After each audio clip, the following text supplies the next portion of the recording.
Nós temos uma lei que é chamada de Política Nacional de Resíduos Sólidos, que durante quase uma década foi debatida, discutida e finalmente foi aprovada.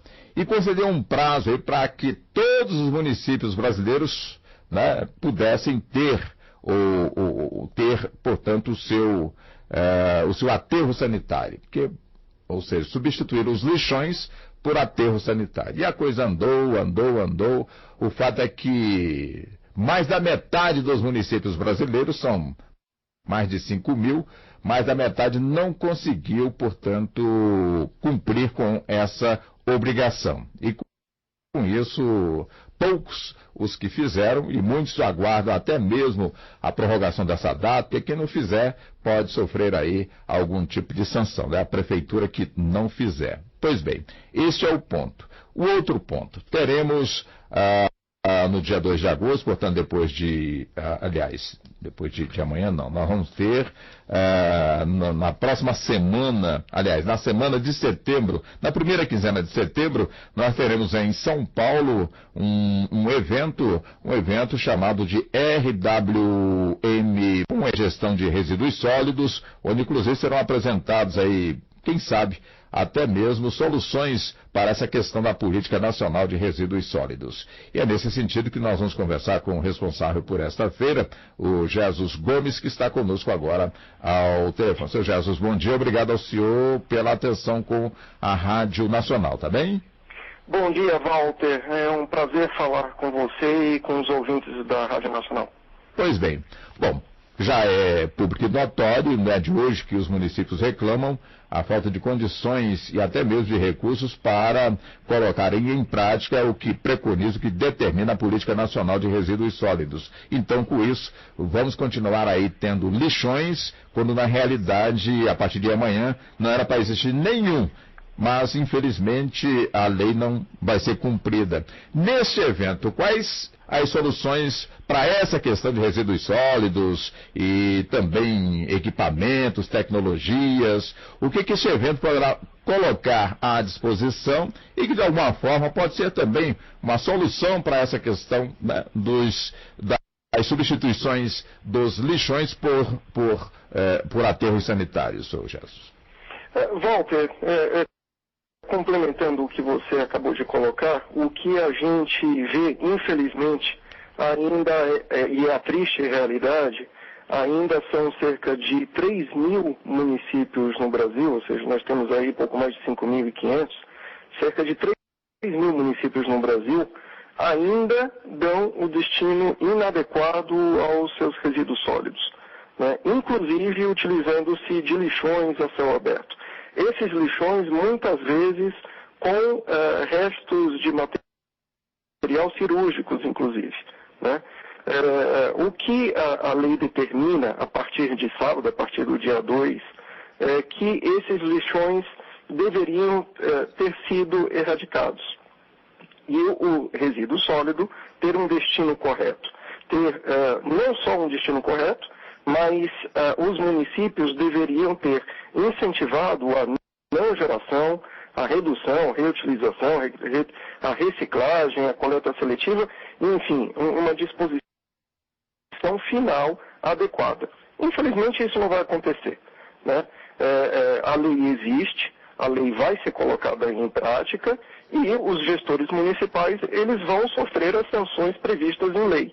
Caberá ao Ministério Público colocá-las em práticas, né? O evento RWM Brasil, ele vem ao Brasil, ele vem do Reino Unido, onde ele já existe há 46 anos, e veio ao Brasil desde o ano passado, trazendo tecnologias, equipamentos, máquinas inéditas ainda to energy, ou seja, geração de energia através dos resíduos sólidos. São inéditas, não existem no Brasil ainda.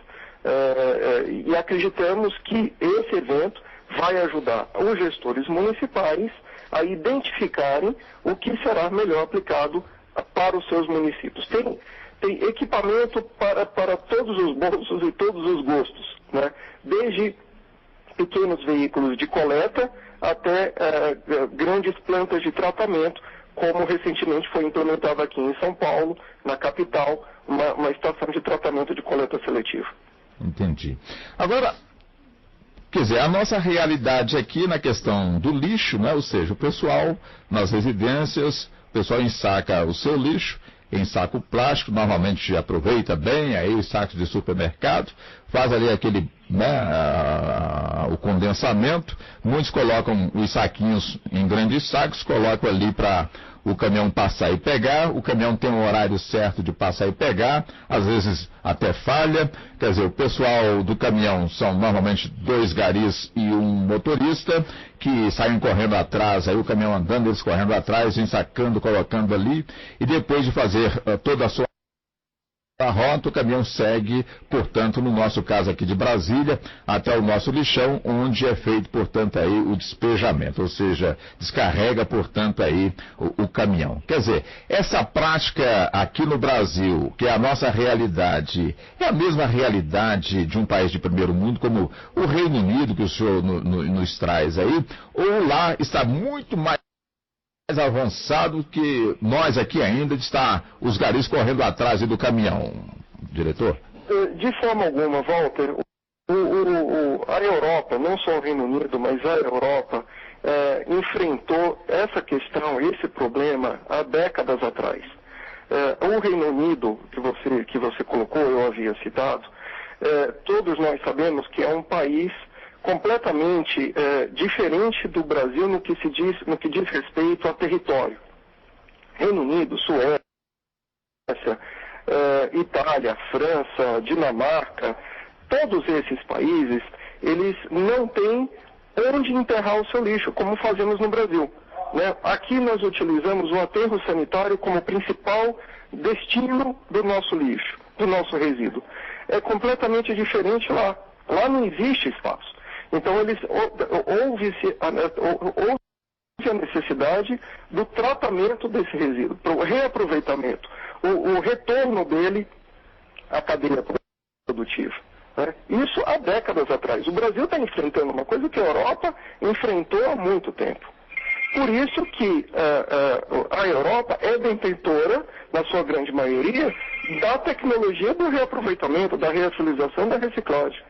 Você colocou que o gari, em ficar correndo de supermercado, da padaria, esse saquinho, muita gente utiliza ele, mas não sabe que ele leva 500 anos para se decompor na natureza.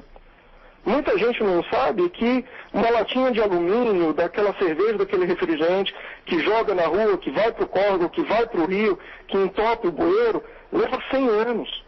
Muita gente não sabe que uma simples garrafinha de vidro de refrigerante leva 1 milhão de anos para se decompor na natureza.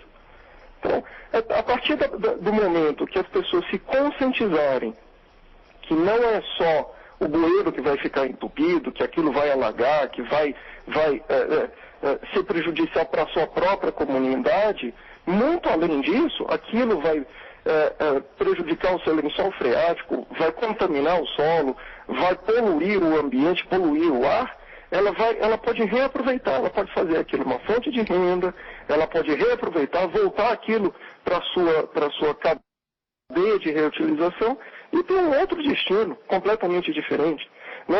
O lixão estrutural de Brasília que você colocou é um caso emblemático disso. Né? Mas temos no Brasil outros casos de sucesso, como no Rio de Janeiro, o aterro sanitário de Gramacho, como o aterro Bandeirantes aqui em São Paulo, que há décadas atrás era um problema, era um lixão, e hoje a gente vê que o gás natural produzido, chamamos de gás verde, produzido desse aterro, ele é transformado em energia. Né? Ou seja, temos condições, sim, de colocar novas medidas em prática, de colocar novos produtos, de ganharmos dinheiro com a utilização do resíduo, mas precisamos de vontade social, precisamos de financiamento, precisamos principalmente de vontade política para pôr isso em prática. E principalmente de educação, né, doutor? Porque ontem, não sei se o senhor assistiu aí uma matéria onde mostrou que lá em Manaus o rio que, por conta da chuva, andou inundando lá boa parte da capital e está voltando agora ao seu leito normal e está deixando o rastro, né, da sua invasão, ou seja, o rastro é justamente o que, por falta de educação, o povo jogou no rio. E como houve o alagamento, o rio devolveu, portanto, aí, meu Deus do céu, ali é para envergonhar qualquer nação, né? O que tem de lixo, acima de tudo,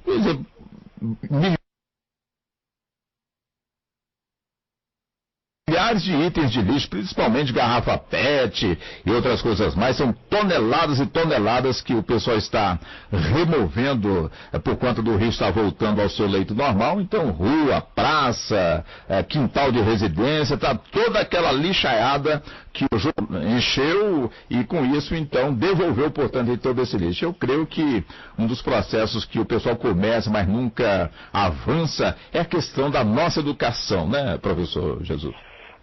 Walter, essa questão ambiental, o lixo, o resíduo, ele, desde 1998, que existe uma lei, lei de crime ambiental, que justamente é para coibir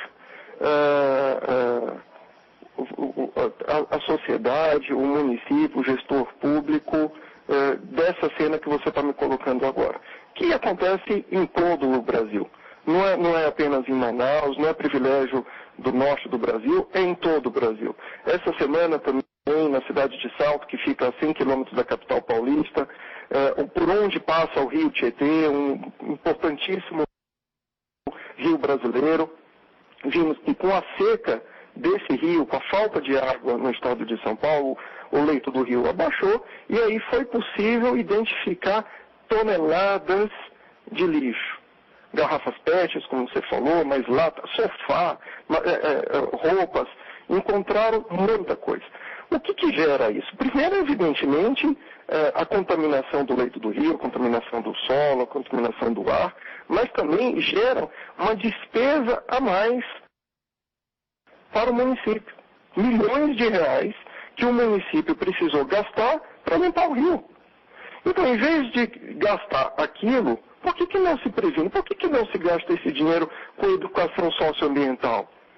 Né? Por que a gente não reaproveita todo aquele material que estava no lixo, que foi coletado e que foi agora para um aterro sanitário depois de ter sido coletado? Por que não foi gasto antes? Né? No caso do norte, uma área alagada, aquilo pode gerar muita contaminação, aquilo pode gerar doença, aquilo vai gerar despesa para o sistema público de saúde. Né? Então, tudo isso tem que ser levado em conta. Nós temos que analisar, nós temos que pensar de uma forma macro. Não podemos ficar pensando o que eu vou fazer com o saquinho que eu vou jogar, com o saquinho plástico do supermercado que eu vou colocar na porta da minha casa, que vai passar o caminhão com gari e aquilo num passe de mágica vai sumir. Não vai sumir. Ele vai para algum lugar, ele vai ter algum destino. O que a gente vai fazer com aquilo? Né? É muito comum na Europa o resíduo, o lixo. Eu chamo de resíduo porque lixo para mim é aquilo que de fato a gente não pode reaproveitar, que a gente não pode voltar para a cadeia de produção, que a gente não pode de novo consumir. Isso não é um lixo. O resíduo, todo o resíduo, ele é reaproveitado. Ele deve ser reaproveitado. Né? Na Europa, o resíduo, ele é basicamente composto daquilo que a gente vai voltar para a cadeia. Né? No Brasil, não. No Brasil, 60% do nosso resíduo é orgânico. É resto de alimento, é comida, que a gente joga no lixo, que a gente desperdiça. Por que a Europa não faz isso? Ora, a Europa, historicamente, a gente sabe que passou por várias crises, que passaram por guerra, então a comida para eles não jogam fora. E o que eles não aproveitam, eles transformam em adubo. Existe a compostagem, né? Desde pequenas composteiras domésticas, que lá é muito comum, transforma-se aquilo em adubo, mistura com terra, transforma adubo, e eles utilizam aquilo no jardim de suas casas, nas praças. Aqui não. Aqui a gente joga fora.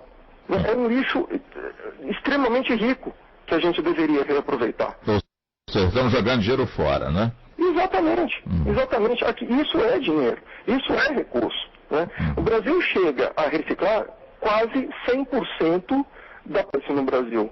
Primeiro, evidentemente, socialmente, nós somos um povo com baixos recursos.